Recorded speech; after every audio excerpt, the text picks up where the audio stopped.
Hello दोस्तों, अस्सलाम वालेकुम, नमस्ते, सत श्री अकाल। कैसे हैं दोस्तों? उम्मीद करता हूं कि आप लोग अच्छे ही होंगे। आज की इस वीडियो में मैं आप लोगों के साथ बात करने वाला हूं जो भाई इस वक्त इंडिया में बैठा है, जिनका न्यू वीज़ा है या ओल्ड वीज़ा है या छुट्टी पे गए हुए हैं। तो उनका सवाल है कि मैं इस वक्त इंडिया में हूं और मुझे सऊदी अरब आना है। इंडिया से सऊदी अरब के लिए फ़्लाइट कब तक स्टार्ट होगा? जो भाई सऊदी अरब में काम कर रहे हैं, जिनके ऊपर हुरूप लगा हुआ है, जिनके पास पासपोर्ट है भी और पासपोर्ट नहीं भी है, बहुत भी भाई ऐसे भी हैं कि जिनके पास पासपोर्ट है और बहुतों के पास पासपोर्ट नहीं है और उन पे हुरूप लगा हुआ भागे हुए हैं। तो इंडियन एम्बेसी ने उनके लिए क्या अपडेट दिया है, तो चलिए इस वीडियो पे आप लोग बने रहिए और मैं इस वीडियो को स्टार्ट कर लेता हूँ, आप लोगों को पूरी डिटेल में बताता हूँ। हेलो दोस्तों, सादरे ब्लॉग यूट्यूब चैनल पे आपका स्वागत है। अगर आपने अभी तक मेरे इस चैनल को सब्सक्राइब नहीं किया तो प्लीज़ सब्सक्राइब कर लें, साथ ही बेल आइकन को प्रेस कर दें। कोई भी वीडियो मैं अपलोड करूं तो उसका नोटिफिकेशन आपके पास सबसे पहले आ सके। Thank you.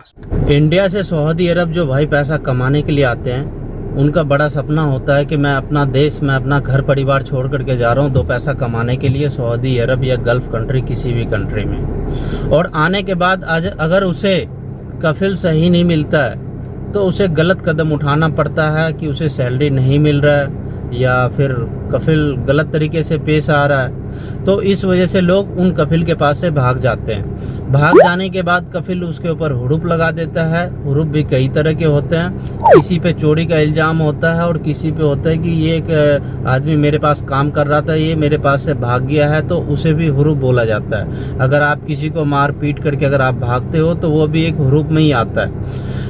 हुरूप वो होता है कि जैसे आप भाग गए, आपके ऊपर उन्होंने इल्ज़ाम लगा दिया, जैसे इंडिया के हिसाब से केस डाल दिया या उसके ऊपर कंप्लेंट डाल दिया, जब वो मिलेगा तो उसके बाद उसकी कार्रवाई होगी, तो उसी तरह से ये हुरूप होता है। तो वो भाई अपनी कंट्री वापस जाना चाहता है, तो उनका सवाल होता है कि मैं किस तरह से अपनी कंट्री वापस जा सकता हूँ, मुझे ये बताइए। अगर आपके पास पासपोर्ट नहीं है तो आप किसी भी थाने में जाते हो, आपको कोई पुलिस वाला पकड़ेगा या आप किसी पुलिस वाले के पास जाओ, आपको वो पकड़ेगा। पकड़ने के बाद वो आपको ले जाके थाने में बंद कर देगा। थाने में बंद करने के बाद वो आपको 2 या 3 दिन 4 दिन रखेगा। रखने के बाद आपसे अंगूठा लगवाएगा। अंगूठा लगाते आपका पूरा डिटेल सामने दिख जाएगा। दिखने के बाद जो आपकी कफिल है, आपके कफिल को कांटेक्ट करने की कोशिश करेगा। कांटेक्ट करेगा, अगर आपका कफिल आ गया तो ठीक है, अगर नहीं आया तो भी ठीक है। अगर आपका कफिल आ भी जाता है और आप कहते हो कि मुझे इनके पास काम नहीं करना है, या आदमी ठीक नहीं है, या हमारा इनका नहीं बनेगा क्योंकि इनका व्यवहार ठीक नहीं है, मुझे पसंद नहीं आ रहा है, मुझे वापस अपनी कंट्री ही जाना है, तो उसके बाद वो पुलिस वाले क्या करेंगे, आपको 2, 4, 5 दिन और रखेंगे। उसके बाद जो आपका डॉक्यूमेंट है, डॉक्यूमेंट अप्लाई कर देगा इंडियन एम्बेसी में। इंडियन एम्बेसी वाले आपको एक पासपोर्ट जारी करके देगा, व्हाइट कलर का पासपोर्ट। उस व्हाइट कलर के पासपोर्ट को जो आपको मिलेगा, व्हाइट कलर का पासपोर्ट एम्बेसी से, व्हाइट कलर के पासपोर्ट पे फिर आप अपनी कंट्री वापस इंडिया जा सकते हो।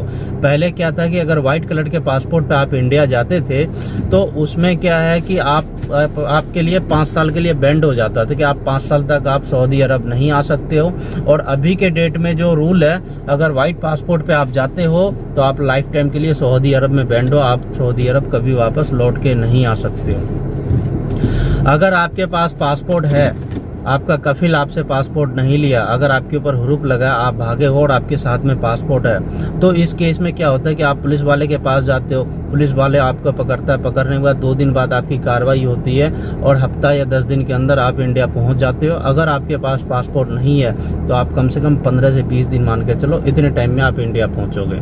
तो टाइम उसमें आधा हो जाता है। उसके बाद अगर आपके पास पासपोर्ट है, आप दोबारा अपनी सऊदी अरब आना चाहते हो अपनी कंट्री से, तो आप आ सकते हो। उसमें भी कई टर्म्स और कंडीशन होता है। अगर आपके पास पासपोर्ट ही नहीं है, अगर आपका व्हाइट पासपोर्ट बन गया तो समझ लो आपके ऊपर एक मोहर लग गया कि आप वापस इस कंट्री नहीं आ सकते हो।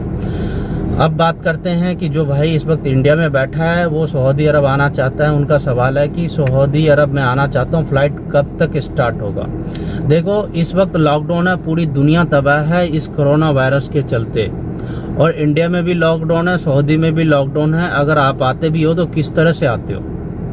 आने का तो इस वक्त कोई सवाल ही नहीं बनता है। जब तक ये लॉकडाउन ख़त्म नहीं होगा तब तक आप नहीं आ सकते हो। ये लॉकडाउन कब तक ख़त्म होगा? जून लास्ट तक भी हो सकता है, जुलाई भी। जून लास्ट तक 99% है, जुलाई तक मान के चलो कि फ़्लाइट स्टार्ट हो जाएगा। 2 या 3 महीने मान लो, 2 या 3 महीने के अंदर फ़्लाइट स्टार्ट हो जाएगा नॉर्मल तरीके से। तो 2-3 महीने बाद आप आ सकते हो। बहुत से भाई का सवाल है कि मैं इस वक्त छुट्टी पे इंडिया गया हुआ था और मेरा वीज़ा एक्सपायर हो गया, अब मेरा क्या होगा, क्या मैं वापस आ सकता हूँ? अगर आपका वीज़ा एक्सपायर हो रहा है तो आपका वीज़ा का डेट 3 महीने के लिए ऑटो रिन्यूएबल हो जाएगा।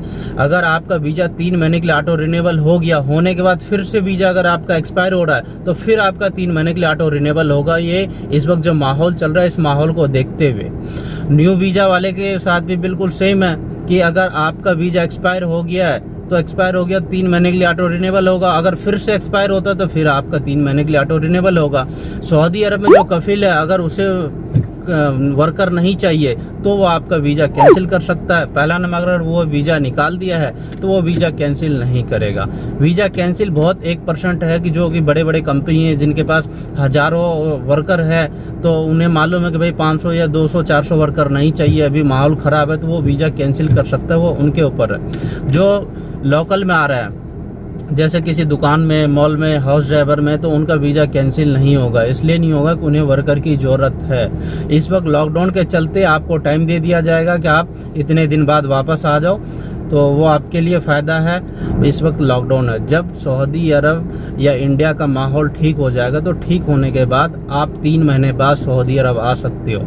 तो आप ये अंदाज़ा लगाओ कि 4 से 5 महीने न्यू वीज़ा वाले को आपको वेट करना पड़ेगा। इससे पहले आप नहीं आ पाओगे। आप अपने पैसे बर्बाद करने से भी कोई फ़ायदा नहीं कि आप एजेंट के पीछे पड़ो। आप एजेंट के पास अगर आज भी जाते हो ना कि मुझे सऊदी अरब, दुबई जाना है, तो वो आपको मना नहीं करेगा, कहेगा अगले महीने वीज़ा लग जाएगा, आप पासपोर्ट दे करके जाओ। तो आप ऐसे झांसे में मत पड़ो, क्योंकि आजकल सोशल मीडिया का ज़माना है। आप मोबाइल खोलो और पूरी दुनिया आपके मुट्ठी में होगा। आप कुछ भी देखो और कुछ भी जानकारी लो।